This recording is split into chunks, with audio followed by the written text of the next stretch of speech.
Galera, beleza? Na nossa aula de hoje a gente vai entender por que a maioria dos bebês nascem mais ou menos com o mesmo tamanho ali, mais ou menos a mesma faixa de peso. Já pararam para pensar que isso tem a ver com o processo de seleção natural?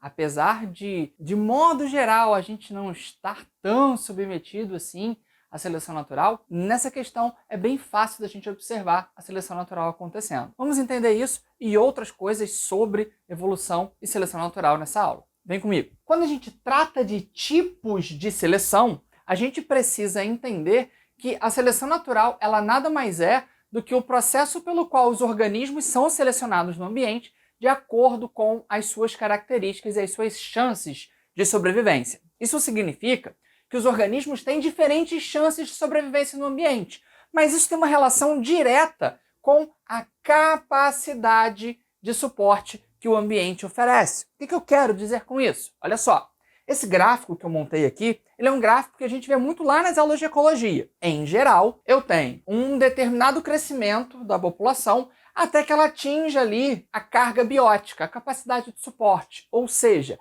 a quantidade de recursos que o ambiente oferece para aquele grupo populacional. A partir disso, a minha população, sempre que ultrapassa a capacidade de suporte, ela é reduzida e vai ficar variando ali ao redor dessa capacidade de suporte. Esse gráfico a gente vê nas aulas sobre crescimento populacional, potencial biótico. Olha só, por que eu tenho a população reduzindo e voltando a crescer? Porque os organismos que morrem são os organismos menos adaptados. Os organismos que sobrevivem são aqueles melhores adaptados que vão deixar descendentes também melhores adaptados. Então existe uma competição constante. Percebam que para a gente entender evolução é muito importante também entender ecologia. Ecologia e evolução são processos que caminham juntos. Um outro ponto que a gente precisa entender, principalmente quando fala de seleção natural, que é um mecanismo evolutivo. O que é um mecanismo evolutivo? São formas com que as frequências dos alelos se alteram ao longo do tempo. A gente tem 4 mecanismos evolutivos e hoje a gente está falando sobre a seleção. A seleção ela pode atuar mexendo nas frequências de fenótipos e automaticamente vai mexer na frequência de genótipos. A gente pode ter, para determinadas características, fenótipos mínimos, fenótipos médios e fenótipos máximos. Pensem, por exemplo, em características de herança quantitativa, características de codominância. Por que eu estou falando nessas características? Por exemplo, a cor da flor maravilha. Ela é determinada por 2 alelos, sendo que eu posso ter o alelo Bzão, que vai deixar essa flor branca, o alelo Vzão, que vai deixar essa flor vermelha. Não existe relação de dominância, então se ela for heterozigoto, ela vai ser rosa. Eu posso dizer que branco é o mínimo, que vermelho é o máximo, então o rosa é o intermediário, é o médio. O que seria uma seleção estabilizadora? A seleção estabilizadora é aquela seleção onde ocorre um predomínio, uma maior frequência, e ao longo das gerações essa frequência só aumenta dos fenótipos médios, dos intermediários. Olha para o gráfico. Eu tenho em pontilhado aqui a minha frequência inicial, em azul a minha frequência final. A frequência média ela aumenta. Para ela aumentar, as mínimas e máximas têm que diminuir, tá bom? Isso significa que ter a característica média é mais vantajoso. Por que eu falei de tamanho de bebês? Vamos pensar no seguinte. Bebês pequenos são aqueles bebês que têm menos de 2 quilos. Normalmente são prematuros. Eles têm pouca chance de sobrevivência.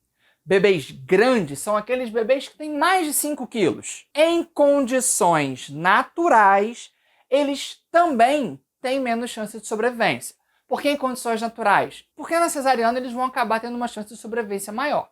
Mas em condições naturais, ele é um bebê muito grande. Ele vai ter dificuldade de passar pelo canal vaginal, não vai ter abertura suficiente. Provavelmente vai morrer o bebê, vai morrer a mãe no processo. E aí, como morreu o bebê, morreu a mãe, essa característica não foi passada para a próxima geração, e aí você tem uma diminuição dessa característica na população, ok? E o que predomina? Bebês maiores de 2 quilos, menores de 5 quilos, os bebês médios, ok? Uma seleção estabilizadora, perceberam? Pensando em seleção direcional, Seleção direcional, o próprio nome está dizendo, ela direciona ou para o fenótipo máximo ou para o fenótipo mínimo. No caso do gráfico, eu fiz um gráfico de fenótipo máximo. Poderia ser um gráfico diferente, poderia colocar um gráfico de fenótipo mínimo, tá bom? Vamos pensar num exemplo de seleção direcional. Eu tenho um lago e nesse lago eu encontro uma determinada espécie de peixe. Esse peixe, ele pode ter tamanho pequeno, tamanho médio e tamanho grande. Eu introduzo um predador nesse lago. Esse predador, ele é maior do que esses peixes, então ele come o peixe grande, ele come o peixe médio, só que como o peixe pequeno é bem pequenininho em relação ao predador, ele consegue fugir, se esconder lá no fundo do lago, entre as pedras que tem nesse fundo do lago. Então, ser pequeno foi vantajoso porque ele teve menores chances de ser predado. Fora que o predador teria que comer vários desses peixes pequenos para conseguir ter a mesma quantidade de alimento que ele comeria ali num médio ou num grande, tá? Então, o que eu tenho aí? Uma diminuição do meu fenótipo médio, do meu fenótipo máximo e um aumento do fenótipo mínimo. Eu poderia ter colocado um predador que conseguisse comer o pequeno, que comeria o médio e não comeria o grande. E aí ficaria exatamente esse gráfico que está aqui no desenho, tá? Então, a direcional, ela direciona ou para o máximo ou para o mínimo. Já a seleção disruptiva, olha só que legal, eu peguei aquele gráfico, comecei a apertar ele foi diminuindo a frequência inicial e aumentam as duas frequências extremas. Aumenta o mínimo e aumenta o máximo. Pelagem de ratos. Imaginem que eu tenha ratos pretos, ratos marrons e ratos cinza. O preto é o meu fenótipo máximo, o cinza é o meu fenótipo médio, marrom é o meu fenótipo mínimo. Se eu tenho um ambiente com diferentes colorações de solo, eu posso ter um solo com muita matéria orgânica, que é um solo mais pretinho, os ratos pretos conseguem se camuflar ali. Ou eu posso ter um solo mais comum, com uma menor quantidade de matéria orgânica, que é mais marrom, e os ratos marrons têm maiores chances de sobrevivência ali. Agora, o rato cinza, ele vai aparecer nesse ambiente preto e ele vai aparecer nesse ambiente marrom. Logo, a frequência de cinza diminui, a frequência de preto aumenta, a frequência de marrom aumenta. Então, eu tenho uma seleção disruptiva. Eu tenho também uma seleção sexual. A seleção sexual, ela normalmente acontece da seguinte forma. Machos disputando entre si, fisicamente, aquele que vai poder copular com a fêmea. Então a gente vê muito nesses canais aí sobre vida animal, dois cervos lá, um dando cabeçada no outro, até um sai vitorioso e vai conseguir copular com a fêmea. Tá, legal. Isso é um tipo de seleção sexual? Isso é um tipo de seleção sexual, tá? Só que quando a gente trata de seleção sexual, eu posso também ver o seguinte, sem ter uma disputa física, as fêmeas, e aí não é o macho que está disputando com outro macho para saber quem tem o direito, e sim as fêmeas selecionam os machos que elas acham mais vantajosos, com as melhores características. Um dos melhores exemplos que a gente tem disso é o pavão. Quando você compara o pavão macho com o pavão fêmea, você vê que o pavão macho ele é muito colorido, tem uma cauda exuberante, e o pavão fêmea já não tem essa cauda tão grande, não tem tantas cores. Por quê? As fêmeas preferem os machos com as maiores caudas, os machos com as caudas mais exuberantes, e ao longo do tempo elas foram selecionando os machos com essas características.